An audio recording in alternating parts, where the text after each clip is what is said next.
was born on February 19th, 1952, in Oakland, California. Both of my parents were Chinese immigrants. My father had fled China to escape the Chinese Civil War, and my mother left on a boat, fleeing an unhappy relationship. As a result of their marriage, my mother had me and two brothers. Soon, however, the number of brothers I had was reduced. My father and older brother contracted brain tumors within a year of each other. Both perished.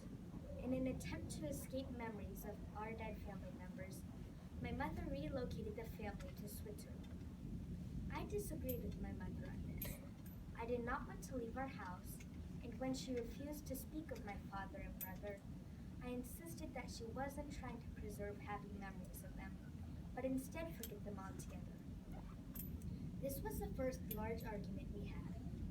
I was shocked when she slammed the door in my face, and she was equally appalled when I threw her jewelry box on the floor in a bout of anger. After this, it seemed as though the two of us were always arguing. We found a way to disagree on nearly everything, and made trouble over petty matters. It felt as though the rift between us had grown so large it could never be mended.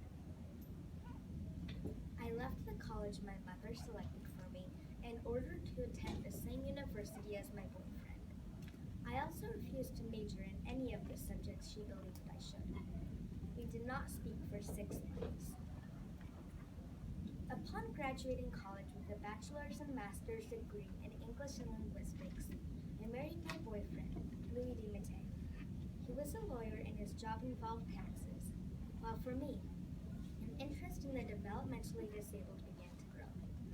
I took a job at the Alameda County Association for Retarded Citizens as a language development consultant.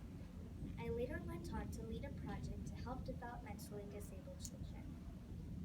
In my free time, I wrote. Ever since taking that English course in college, I loved writing. I hope to publish a book one day. Soon, I abandoned the developmentally disabled gig.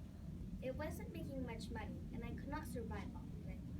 With a partner, I began a business writing firm. The job worked well for me because I could continue to write.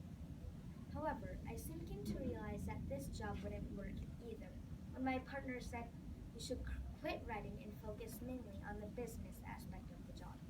I replied, "No," and quit, determined to become an author. I wrote business books. My most famous was called Telecommunications and You. It was highly successful, and after 2 years in which I made up with my mother, I bought her a house. After this, I began to tire of business writing. It created high levels of stress for me, and, for fun, I wrote a fictional story called Endgame. I didn't expect it to come to much, if anything, but to my great surprise, it was published in a literary magazine and was later reprinted in 17. Encouraged by this, I wrote a second story titled Waiting Between the Trees. This story was even more successful than the first. It earned me a spot as a client to Sandra Dykstra, who urged me to write a whole set of stories. Sadly, shortly after I began my profession as a fiction writer, my mother fell ill.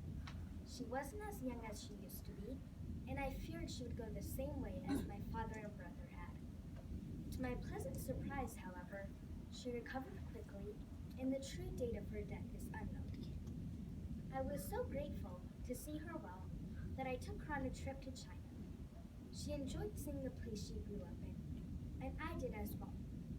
This trip reminded me of the powerful bond between mother and daughter, and inspired many of my future books. My first story that was long enough to be a book was published under the title The Joy Luck Club. It was met with enthusiasm. Excited by this, my next book was written in just over 4 months. Some of my other books include The Kitchen God's Wife. Oh my gosh, I forgot them all. Bonesetter's And Daughter. Secret The Wings. most famous. Sure. Yes. And the best one. Today I am 64 years old, and my passion for writing has never faded. Who am I? Yes. Amy Tan. Yes.